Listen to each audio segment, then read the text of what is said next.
अस्सलामुअलैकुम। उम्मीद करता हूँ कि आप खैरियत के साथ होंगे। गोल्ड की डेली फॉरकास्ट के साथ हाजिर हूँ। सबसे पहले हम आज के डाटा को देखेंगे।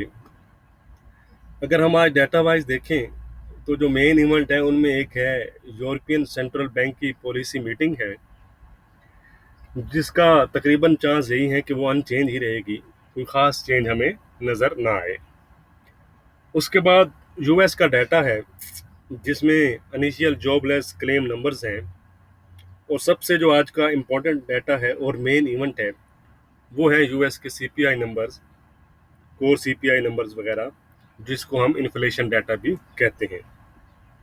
तो याद रखिएगा कि फेड इस डाटा को बड़ी क्लोजली वॉच करता है अपनी पॉलिसी में एडजस्टमेंट करने के लिए। तो आप लोगों में से काफ़ी लोगों ने मुझे पूछा भी था कि डाटा को कैसे एनालाइज किया जाता है, तो अलहदा से वीडियो बनानी मुश्किल है, तो आज हम डाटा है भी सही, इम्पोर्टेंट डाटा भी है, तो इसी को डिस्कस कर लेते हैं और हम देखते हैं कि डाटा को कैसे एनालाइज किया जाता है। तो आज सबसे पहले हम जो इम्पोर्टेंट डाटा है, इन्फ्लेशन डाटा, इसको एनालाइज करेंगे। याद रखिएगा कि किसी भी डाटा या न्यूज़ के इम्पैक्ट आपको तभी बेहतर तरीके से एनालाइज कर सकेंगे आप, जब आप उस डाटा के तमाम पहलुओं, यानी कि जो तमाम पॉसिबल सिनेरियो या पहलू हैं, उससे आप वाकिफ हो। क्योंकि याद रखिएगा किसी भी डाटा या न्यूज़ के मार्केट पर मुख्तलिफ इम्पैक्ट हो सकते हैं, सिर्फ वन साइड जो है इम्पैक्ट डाटा का नहीं होता, ये याद रखिएगा। बल्कि अगर आप कुछ टाइम से मार्केट में हैं तो आपने काफ़ी दफ़ा देखा होगा कि कभी डाटा पॉजिटिव आने के बावजूद भी पेयर या गोल्ड पॉजिटिव नहीं होता, और कभी नेगेटिव आने के बावजूद भी नेगेटिव नहीं होता, बल्कि इनिशियल रिएक्शन तौर पर कुछ होता है तो दोबारा से वो चीज़ दोबारा से उसी लेवल पर आ जाती है। जिसकी मिसाल मैं अगर आपको लास्ट मंथ के इन्फ्लेशन डाटा की देख दूं, जिस तरह लास्ट मंथ सीपीआई नंबर्स आए थे, तो अगर आप देखें तो इनिशियल रिएक्शन के तौर पर गोल्ड काफ़ी हैवी हुआ था, लेकिन दोबारा से गोल्ड रिवर्स हुआ और दोबारा से उसने अप ट्रेंड को रिज्यूम कर लिया, क्योंकि मार्केट को लगा कि ये डाटा अभी काफ़ी नहीं है फेड को अपनी जो पॉलिसी है उसको चेंज करने के लिए। ठीक है जी, यानी कि दोनों तरफ का इम्पैक्ट हमें उस वक्त नज़र आया गोल्ड में लास्ट मंथ। तो ऐसा क्यों होता है कि ऐसा इसलिए होता है कि जैसा मैंने आपको पहले बताया है कि एक न्यूज़ या डाटा के मुख्तलिफ इम्पैक्ट होते हैं, सिर्फ वन साइड नहीं होता। तो जैसे मैं आज आपको सीपीआई डाटा के मुमकिन जो इम्पैक्ट हैं वो आपको बताऊंगा। इम्पैक्ट देखने से पहले हमको ये देखना होगा कि जो यूएस का सेंट्रल बैंक है उसका क्या मौक़िफ़ है इन्फ्लेशन पर। शायद ये मौक़िफ़ आपको पता भी हो, नहीं है तो मैं बताता चलता हूँ कि फेड के मुताबिक जो प्राइजेज में जो राइज आ रहा है ये आर्जी है, यानी उनके मुताबिक जो जो इन्फ्लेशन जो जा रही है उनकी जो लेवल है 2% से ऊपर, ये आर्जी है।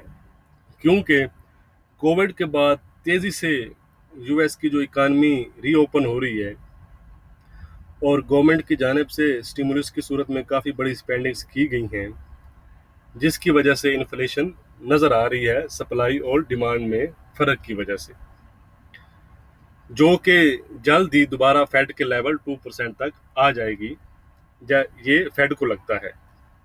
इसलिए किस्सा मुख्तसर कि वो इस इन्फ्लेशन को आर्जी तौर पर बढ़ता हुआ देख रहे हैं, मुस्तकिल तौर पर बढ़ता हुआ नहीं देख रहे।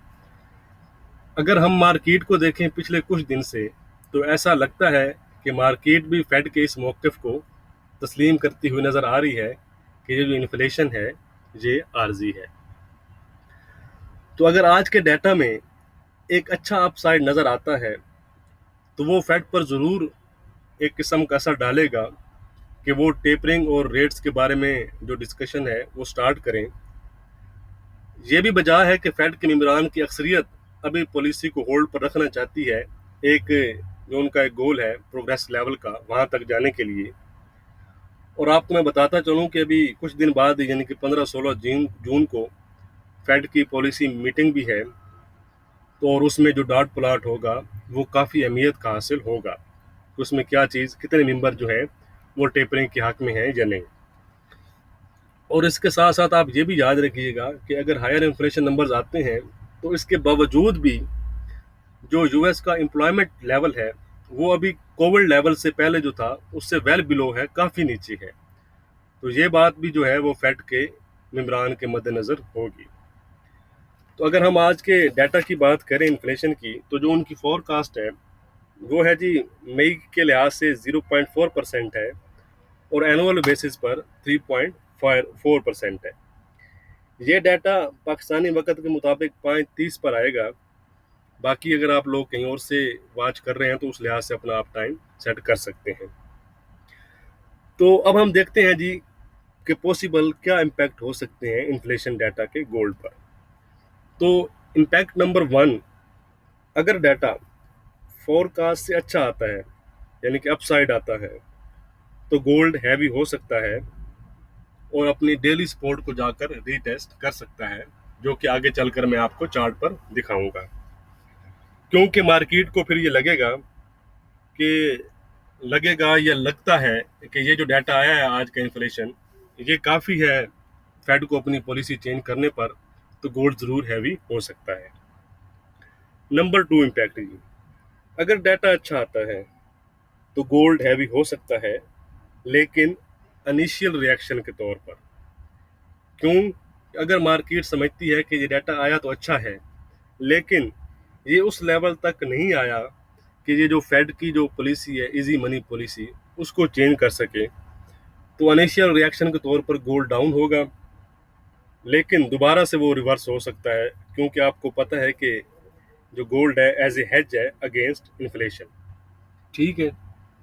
तो तीसरा जो इम्पैक्ट होगा वो अगर हम देखें, अगर डाटा फोरकास्ट से कम आता है तो गोल्ड के लिए पॉजिटिव होगा, लेकिन उसके साथ ही अगर फोरकास्ट से कम आता है तो जैसा कि आपको पता है कि ये इन्फ्लेशन के अगेंस्ट हेज है, तो उस थोड़ा सा वो जो इशू होगा वो एक किस्म का नेगेटिव इम्पैक्ट भी डाल सकता है,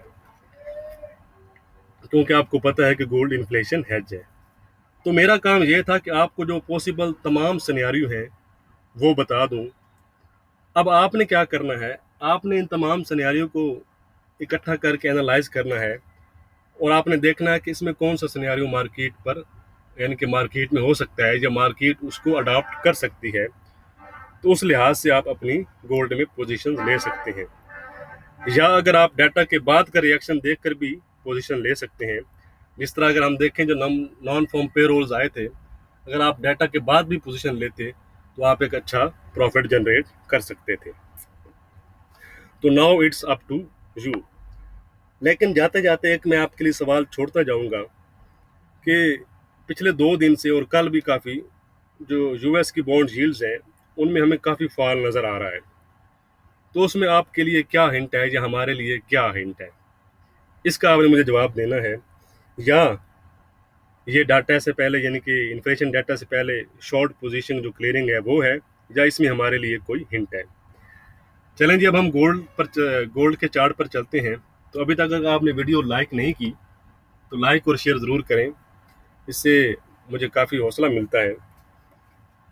चलें जी, अगर हम आज की बात करें तो गोल्ड इस वक्त 1884-85 के आसपास चल रहा है, 1890 के आसपास के हाई बनाए हैं। तो सबसे पहले एक चीज़ मैं आपको दिखाना चाह रहा हूँ जी, ये एक ट्रेंड लाइन मैंने ड्रा की है जी, ये ठीक है जी। अगर आप देखें तो इसी ट्रेंड लाइन को फिलहाल गोल्ड फॉलो कर रहा है। तो अब हम आज के जो मेन लेवल हैं वो देख लेते हैं। अगर डाटा अच्छा आता है तो डाउन साइड पर क्या इम्पैक्ट हो सकते हैं और अप साइड पर कौन कौन से जो इम्पैक्ट लेवल आ सकते हैं गोल्ड में। तो अगर हम अप साइड पर देखें तो ये वाला जो लेवल आपको नज़र आ रहा है राउंड फिगर के आसपास, ठीक है जी, यानी कि 1900 और 1901 के आसपास, ठीक है जी। तो ये एक बड़ा अहम लेवल है और आज की जो हमारी रेजिस्टेंस रहेगी वो भी रहेगी $1901 की। अगर गोल्ड इसको ब्रेक करता है तो गोल्ड जो उसके नेक्स्ट मेन रेजिस्टेंस लेवल है 1918 और 1931 को जाकर टच कर सकता है। दूसरी साइड पर अगर हम देखें, यहाँ पर अगर आप देखें ये जो लेवल अगर आप देखें, ये यहाँ पर आपको जो सपोर्ट नज़र आ रही होगी वो 1871 के आसपास नज़र आ रही होगी, ये ट्रेंड लाइन की, इस ट्रेंड लाइन की जो नीचे से जा रही है। और यहाँ पर अगर आप देखें तो यही लेवल आपको नज़र आ रहा होगा। तो आज की जो हमारी सपोर्ट रहेगी वो रहेगी जी $1871 की। अगर गोल्ड 1871 ब्रेक करता है तो गोल्ड 1868 और इवन ये जो उसका लेवल है, ये जो नज़र आ रहा है आपको डेली सपोर्ट लेवल, यानी कि 1850-45 के आसपास भी गोल्ड उसको जाकर टच कर सकता है। ये देखें, ये जो लेवल है, अब गोल्ड इस रेंज में है, ये जो आपने इस रेंज पे गौर करना है। अब ये जिस साइड पर ब्रेक करेगा तो गोल्ड उस साइड पर चला जाएगा। तो आज की रेजिस्टेंस और सपोर्ट्स में आपको लिख कर भी दे देता हूँ जी। जो आज की जो हमारी रेजिस्टेंस रहेगी वो रहेगी जी 1901 और सपोर्ट जो रहेगी हमारी वो रहेगी 1871। इसके अलावा बाकी जो सपोर्ट और रेजिस्टेंस लेवल है वो आपको पता है कि मैं डिस्क्रिप्शन में लिख देता हूँ, तो वो भी आप ज़रूर चेक किया करें, क्योंकि इंट्राडे ट्रेडर्स के लिए वो काफ़ी हेल्पफुल होती है। ठीक हो गया जी। तो अब हम जाते हैं जी सिल्वर पर। ये देखें, ये सिल्वर का चार्ट है मेरे सामने, 4 हार का चार्ट है मेरे सामने। अगर आपको कल याद हो तो कल $28 की हमारी रेजिस्टेंस थी, और अगर आप देखें तो इसी लाइन को टच किया, रेजिस्टेंस लाइन जो अपर आ रही है, और हमारी रेजिस्टेंस को टच करके दोबारा से रिवर्स हुई सिल्वर। तो सिल्वर भी एक अब काफ़ी नैरो रेंज में आ चुकी है। तो अब जिस साइड पर भी ये 4 आर का चार्ट, आप खुद भी जाके स्ट्रेंड लाइन को ड्रा कर सकते हैं, तो जिस साइड पर भी आपको ब्रेकआउट मिलता है उस साइड पर आप जाकर पोजीशन ले सकते हैं। ये याद रखिएगा कि गोल्ड और सिल्वर का दोनों का ट्रेंड फिलहाल अभी वीक ही चल रहा है। तो आज की जो हमारी रेजिस्टेंस रहेगी सिल्वर में वो सेम कल वाली है जी $28 की, और आज जो हमारी सिल्वर में सपोर्ट रहेगी वो रहेगी 27-35 की। तो याद रखेगा कि ये बड़ी अहम सपोर्ट है, अगर 27-35 ब्रेक करती है सिल्वर तो 27 और इवन 26-60 तक जा सकती है। तो बाकी जो भी लेवल होंगे या जो भी इसके बाकी जो सिल्वर के जो तमाम लेवल है वो चैनल की जो कम्युनिटी पोस्ट में मैं शेयर कर दूंगा। यूरो यूएसडी और जीबीपी के मैं टेलीग्राम पर अपडेट कर दूंगा। अगर आपने टेलीग्राम ज्वाइन नहीं किया तो वो ज़रूर ज्वाइन कर लें, क्योंकि कोई अपडेट होती है तो वहाँ मैं आपके साथ शेयर कर देता हूँ। ठीक हो गया जी। उम्मीद करता हूँ आपको वीडियो पसंद आई होगी, तो लाइक करना मत भूलिएगा। शुक्रिया, थैंक यू।